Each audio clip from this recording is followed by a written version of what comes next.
presentation. 다음은 오백 글로벌 총괄 링림의 아시아 스타트업이 만드는 혁신의 물결 기조 강연을 함께 하시겠습니다. Next is Ms. Yiling Lim of 500 Global, who will share with us on how Asian startups are creating a wave of innovation throughout the world. Please welcome her with a warm round of applause. 네, 여러분 큰 박수 부탁드립니다.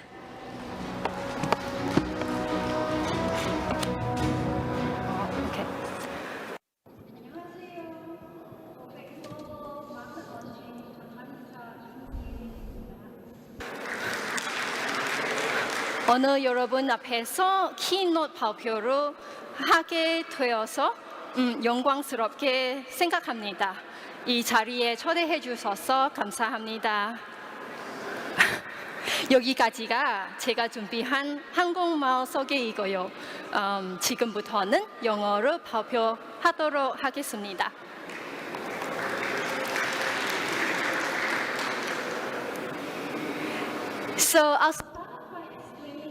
먼저 500 글로벌, 500 글로벌에 대해서 잠깐 설명을 드리도록 하겠습니다. 전 세계적으로 가장 활발한 캐피털 펀드 중에 하나이고요. 2010년에 실리콘밸리에서 시작했습니다. 한국에서도 2015년에 500 글로벌을 창립했고요. 지금 13개가 넘는 500 글로벌이 있습니다. 그래서 500 글로벌에 대해서 궁금하신 분에 대해서 간단하게 말씀을 드렸고요. 저희의 전략이라는 것은 크게 이렇게 구성이 되어 있습니다. 엑셀러레이터 프로그램을 사용해서 그리고 전 세계에 있는 로컬 펀드를 사용해서 2,700개가 넘는 회사에 투자를 해왔고요. 특히 그중에서 가장 실적이 뛰어난 스타트업을 추려서 시리즈 C에서 프리 IPO까지 넘어가는 여정까지 지원을 해왔습니다. 지금 81개국에서 저희가 이 프로그램을 진행을 하고 있고요. 그리고 150개가 넘는 전체 150개가 넘는 기업에게 이 프로그램을 진행했습니다. 지금 스타트업 생태계를 전 세계적으로 지금 두루두루 살펴보고 있는데요. 어떻게 하면 스타트업이 글로벌하게 성공할 수 있느냐라기보다는 이 생태계를 어떻게 조성을 해야 할 것인가. 우리 스타트업에게 더 좋은 기회를 줄 수 있는 그런 스타트업 생태계는 무엇인가를 더 깊게 고민하게 되었습니다. 전 세계적으로 스타트업 생태계를 많이 둘러보고 있는데요. 캐나다의 알베르타에서부터 이스라엘, 그다음에 일본 아이치, 싱가포르도 마찬가지이고요. 어떻게 민관 이해 관계자들이 어떻게 상호작용하고 있는지를 살펴보는 기회를 가졌습니다. 물론 스타트업 하면은 샌프란시스코죠. 500 글로벌의 샌프란시스코 오피스입니다. 2019년에 찍은 사진이고요. 샌프란시스코는 사실 스타트업의 거의 마더십, 모선이라고 할 수 있는 곳이죠. 잘 구현된 비즈니스 인프라도 있고요. 그리고 시장도 활발하고요.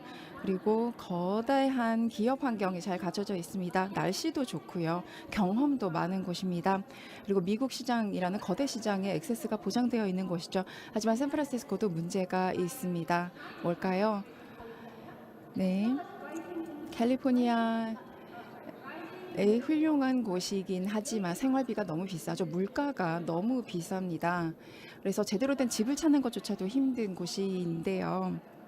코로나가 터지고 나서 변화가 생겼습니다. 이제 샌프란시스코를 하나둘씩 떠나기 시작했습니다. 왜냐하면 아까 리차드 교수님께서 말씀하셨듯이 원격 근무가 가능해졌거든요. 내가 꼭 일하는 곳에 회사에 그 주거지를 둘 이유가 없어졌습니다. 그렇기 때문에 많은 사람들이, 많은 기업들이 2021년에 153개의 기업이 샌프란시스코를 떠나고 있습니다. 테슬라도 그렇고요, 레딧도 그렇고요, 텍사스로, 플로리다로, 마이애미로 옮기고 있는 실정입니다.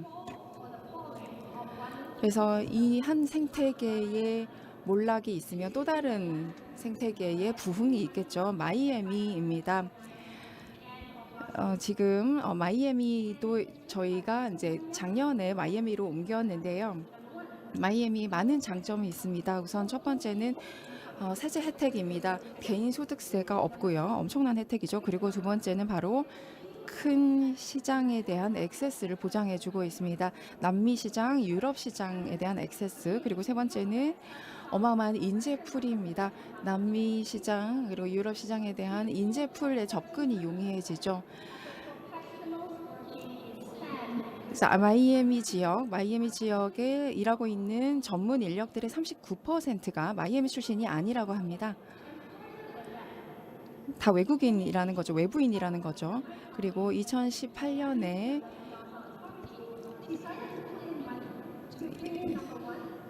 이 마이애미 지역을 개발하기로 이제 타겟팅을 하고 많은 지방 정부들이 마이애미를 벤처 투자 허브로 키우고 있습니다. 그래서 저희 500 글로벌도 500 글로벌도 옮겼지만 다른 지방 정부들과 엑셀러러트 그리고 코워킹 스페이스 여러 비즈니스들이 마이애미를 눈독을 들이고 들어오고 있습니다. 그래서 자본이 흘러 들어오고 있는 곳이죠. 그리고 작년에 소프트뱅크가 1억 달러 투입을 선언했습니다. 전체 이제 금액을 보시면 2억 5천만 달러인데요. 근데 마이애미에서 가장 흥미로운 점은 바로 다양성입니다. 다양성이라는 측면에서 이 다문화적 그리고 다인종적인 그룹이 형성되어 있고요. 이것이 바로 기업가 정신, 기업가 생태계에도 그대로 구현되고 있습니다. 이제 카이로로 한번 가볼까요? 카이로, 이집트라는 곳은요, 스타트업이 말 그대로 불타고 있는 곳입니다. 생기와 열정으로 불타고 있는 곳인데요. 우선 시장이 굉장히 큽니다. 1억 300만이라는 인구를 갖춘 곳이고요. 그리고 인구도 굉장히 젊은 곳입니다. 평균 인구가 24.6세밖에 되지 않는 곳이고요. 그리고 이 인재풀이 단순히 젊다는 것이 아니라 이집트 바깥에서 예를 들어서 중동 지역에서 다른 곳에서 벤처를 직접 만들어 보면서 경험을 쌓은 세대라는 것입니다. 그러면 이제 이집트로 그 경험을 가지고 이집트로 다시 돌아오는 것이죠. 그래서 많은 이집트 스타트업이 생겨나고 있고요. 그리고 이것이 단순히 이집트가 아니라 중동 지역 전체로 영향을 미치고 있다는 것입니다.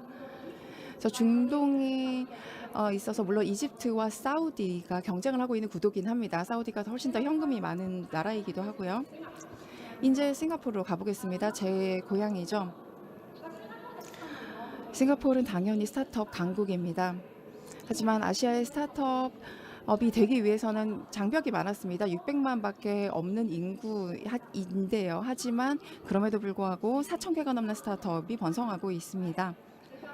우선 첫 번째 스타트업 펀딩이 활발하게 이루어졌습니다. 2008년부터 4가지 투자 스킴을 직접 만들어서 이제 한국처럼 KIC와 SG 같은 스킴을 만들어서 투자를 했고요. 그리고 싱가포르는 전체 동남아로 퍼져나갈 수 있는, 비상할 수 있는 하나의 론치패드, 발사대 같은 곳이라고 생각하면 되겠습니다. 그렇게 가보면 그 정부가 포지셔닝을 했고요. 그리고 기업 자체가 고객이 될 수 있습니다. 현재까지 싱가포르에 600개가 넘는 기업을 펀딩을 해서 150개가 넘는 오픈 이노베이션 챌린지를 직접 진행하기도 합니다. 이 모든 것들이 정부에 의해서 펀딩이 되고 있는 것이고요. 굉장히 창의적인 프로젝트가 많았죠. 그런데 다른 생태계 시장에서 살펴보면 똑같은 요소가 장점으로 작용할 수도 있고 단점으로 작용할 수 있습니다. 싱가포르도 마찬가지입니다. 인재가 부족하다는 점이 가장 큽니다. 많은 기업들이 싱가포르로 흘러 들어오고 있지만 그들이 해결하려고 하는 이슈는 사실 솔직히 말씀드려서 중요하긴 하지만 우리 시장이 아직 성숙하지 않은 그런 이슈들이 많다는 것입니다. 두 번째는 싱가포르의 많은 스타트업들이 단일 팀으로, 그러니까 다양성이 없는 팀으로 구성되어 있다는 점입니다. 마이애미는 다양성이 강점이라고 말씀드렸잖아요. 근데 싱가포르는 반대입니다. 싱가포르의 스타트업 창립자들이 대부분 굉장히 동질을 한 그 다양성이 부족된 팀인 경우가 많습니다. 그렇기 때문에 인재풀 확보 그리고 시장이라는 점에 있어서도 이것이 큰 도전 과제로 작용하고 있는데요. 그래서 싱가포르에서는 grantpreneur라는 단어를 씁니다. 정부가 주는 그랜트, 지원금에만 의존하는 그런 기업가라는 뜻인데요. 그래서 그랜트를 받기 위한, 지원금을 받기 위한 프로그램을 만들어내는 그런 기업가들이 아닌가라는 오해도 받고 있습니다. 그리고 인재와 관련해서 인재, 시장, 자본 이 세 가지가 가장 중요한 요소가 되겠죠. 모든 스타트업에게 생존과 글로벌화를 위해서는 필요한 요소입니다.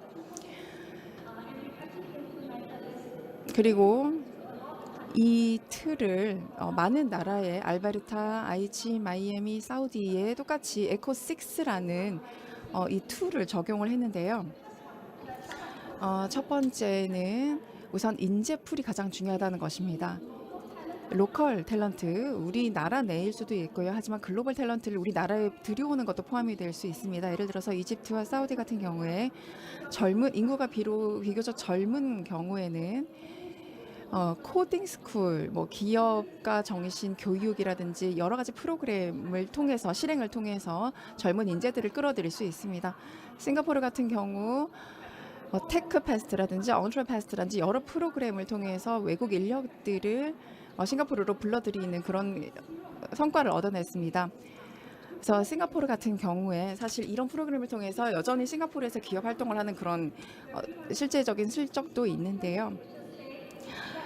싱가포르에서 예를 들어서 단순히 어떤 인재만을 어떤 국가에서 끌어들이는 것이 아니라 스타트업 프로그램에 직접 참여를 시켜서 우리 싱가포르 안에서 창업을 할 수 있도록 유도하는 그런 프로그램입니다. 두 번째는 바로 자본입니다. 2001년부터 2008년까지 공동투자 스킴을 많이 발족시켰는데요. 기후 문제와 관련해서 우리 싱가포르 정부가 작년에 이 새로운 이 펀드와 관련한 스킴을 갱신했습니다. 그리고 EBI 역시 펀드 오브 펀드 스킴을 새로 발족시켰는데요. 매책이라든지 또 그러니까 의공학이라든지 또 발전된 농공학이라든지 이런 여러 가지 테크 분야의 새로운 펀드 오브 펀드를 발족시켜서 이 분야의 투자를 촉진하고 있습니다. 그래서 사우디는 사실 아까 말씀드렸듯이 굉장히 큰 경쟁자라고 했는데요. 사우디도 역시 비슷한 프로그램을 시행하고 있습니다. 그리고 시장에 대한 접근입니다. 글로벌화에 있어서도 굉장히 중요한 요인이죠. 한국도 비슷한 GSH라든지 툴키셋이라든지 이런 프로그램을 가지고 있는 것으로 알고 있습니다. 싱가포르에서는 780개의 스타트업의 글로벌화를 지원하고 있습니다. 단순히 미국뿐만이 아니라 인도네시아, 필리핀 같은 국가들, 다양한 국가들에 진출하도록 지원을 하고 있고요. 그리고 한 가지 흥미로운 것은 바로 기업을 참여시킨다는 겁니다. 기업의 펀딩을 해서 POC까지 같이 할 수 있도록 파트너 관계로 성장할 수 있도록 지원을 한다는 것입니다. 이렇게 되면 기업이 주도적인 역할을 하는 것이 굉장히 쉬워지고요. 과거에는 싱가포르 기업에 지원을 해서 싱가포르 스타트업과만 매칭이 되도록 했는데요. 이것이 확대가 되어서 아부다비에서 동남아에서 여러 기업들이 싱가포르 스타트업과 협력을 할 수 있는 그런 구조가 되어 있습니다. 일본에서도 비슷한 프로그램이 일어나고 있는데요.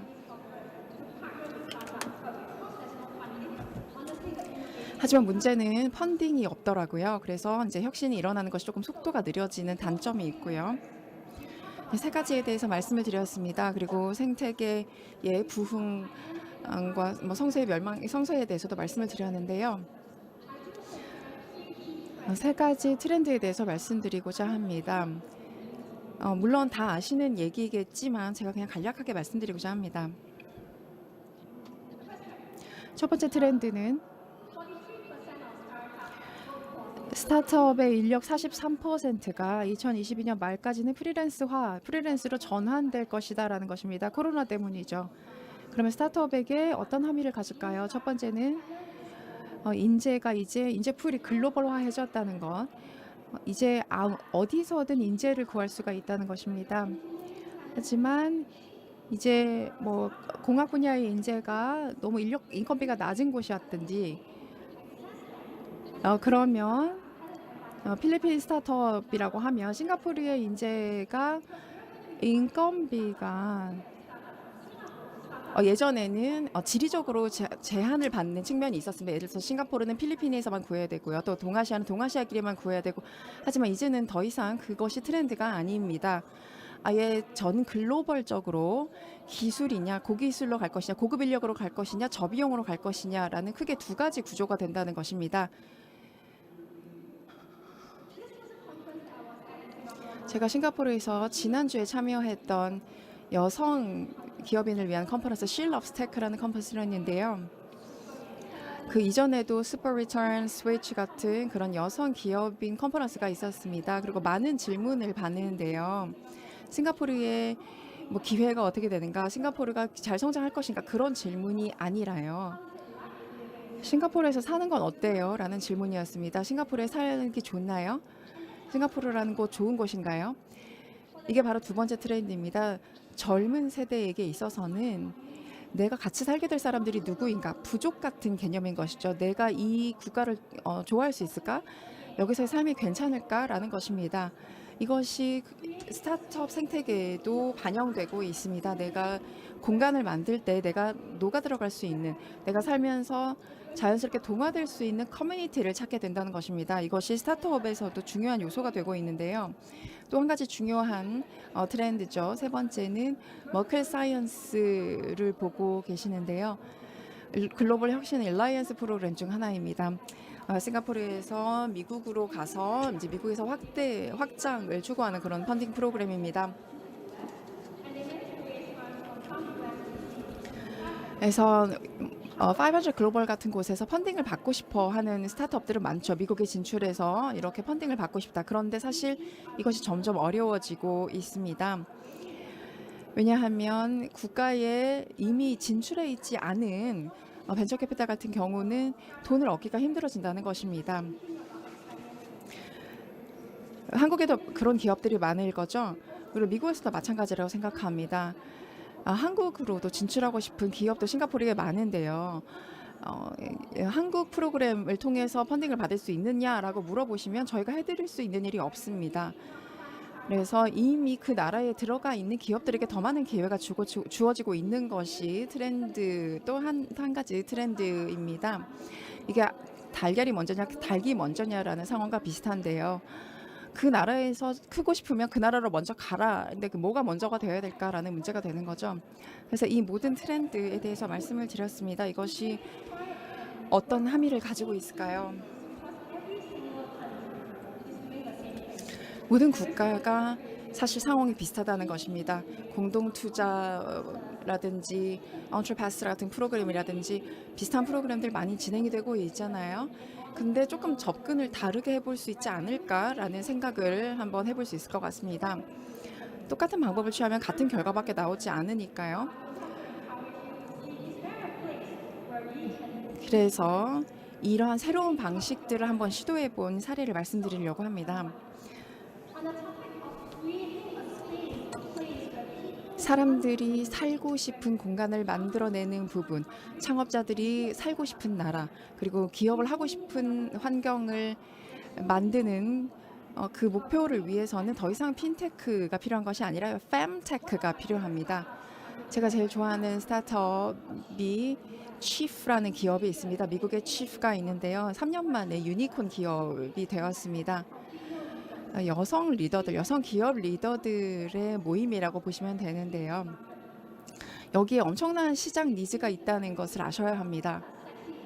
그래서 흔히 말하는 뭐 핀테크, 헬스케어 같은 그런 섹시 부문에만 주의를 기울이는 것이 아니라 fem테크 같은 다소 섹시하게 보이지 않는 부문을 어떻게 섹시하게 잘 포장할 수 있을 것인가, 이것도 문제고요.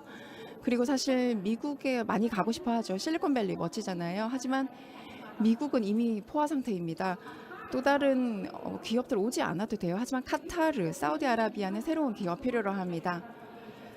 미국 마찬가지입니다. 농공학 기업들 필요 없습니다. 하지만 필리핀이나 싱가포르는 필요합니다.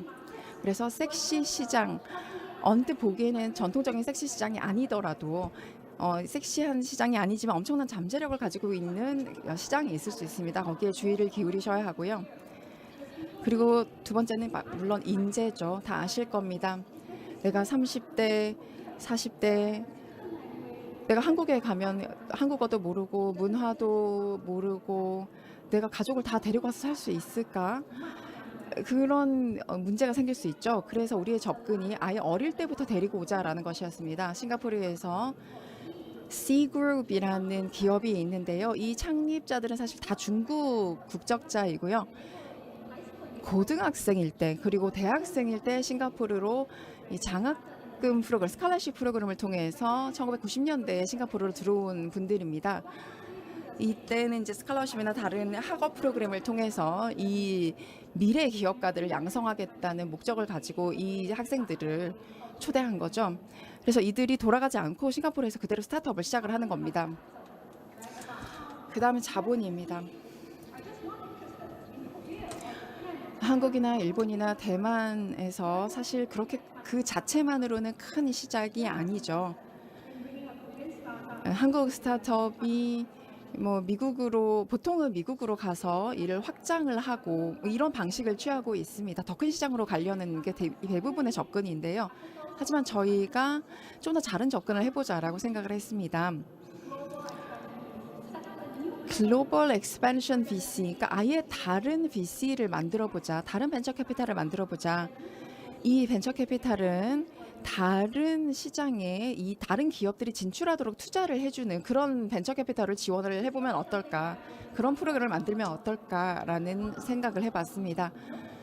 그리고 그 다음에는 다양성, 종 다양성에 관한 것인데요. 인종 다양성과 관련해서 다양한 인종을 가진 창립자 그룹이면 언어도 다르고 문화도 다르고 갈등이 생겼을 때 이를 해결하는 것도 용이치 않고 정보 교류도 느릴 거고 이런 창업자 그룹은 실패하지 않을까라고 흔히 생각을 합니다. 그런데 실제로 연구가 있었습니다. 엄청나게 많은 데이터들 그리고 2007년부터 2021년까지 많은 연구가 진행이 되었고요. 이것이 틀린 편견이다라는 걸 증명하고 있습니다. 인종적 다양성이 오히려 이점으로 작용한다는 것입니다. 인종적으로 다양한 창립자 팀일수록 더 많은 자본을 끌어들일 가능성이 높다는 것이 증명되었습니다. 사실 이유는 단순하지 않겠습니까?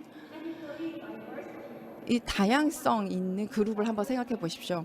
일단 사고 체계가 굉장히 다양하겠죠.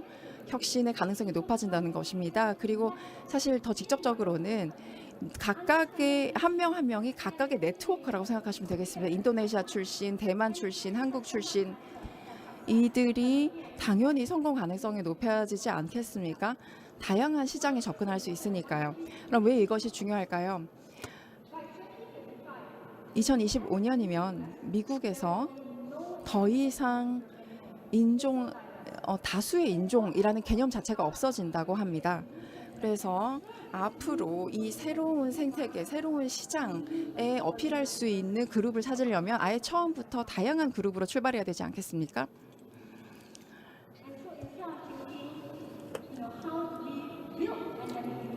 그래서 이제 잘 꾸려서 글로벌하게 가보자가 아니라 처음부터 글로벌한 팀으로 출발을 해보자라는 접근이 필요하다고 생각합니다. 마지막으로 다시 토픽으로 돌아가서 아시아를 연결해서 전 세계로 날아가자 라는 말을 하지만요. 사실 아시아에서 서로 내부 출혈 경쟁을 계속한다면 불가능하다고 생각합니다. 또 우리 내부의 도시의 순위를 좀 올려달라고 스타트업 지놈에게 뇌물을 주고 사실 스타트업 지놈에서는 매해 랭킹을 발표하거든요. 그래서 보고서도 있고요. 그런데 여기 많은 경우에 우리 랭킹을 높여달라고 뇌물을 주는 경우가 많다고 합니다. 근데 이런 짓을 계속하는 한 이런 아시아의 비상은 불가능하다고 봅니다. 아이팩이라는 단체 아시죠? 아시아의 어떤 국가가 어떤 부분에 더 강한지를 다 잘 알고 있습니다. 기술이라는 것이 우리가 경쟁의 장을 평등하게 만들어주는 그런 역할을 하기도 하지만 사실 강점이 있고 약점이 있을 겁니다. 우리가 원하는 대로 우리의 강점을 살리고 약점을 보완할 수 있는 그런 경쟁의 장을 만들 수 있다면 얼마나 좋을까요? 아시아를 하나의 세력으로 각인시킬 수 있다면 우리 아시아의 비상이 진정으로 달성될 수 있을 거라고 생각합니다. 그래서 이제 think different 해야 됩니다. 다른 접근을 해야 될 때라고 생각합니다. 경청해 주셔서 감사합니다. 네.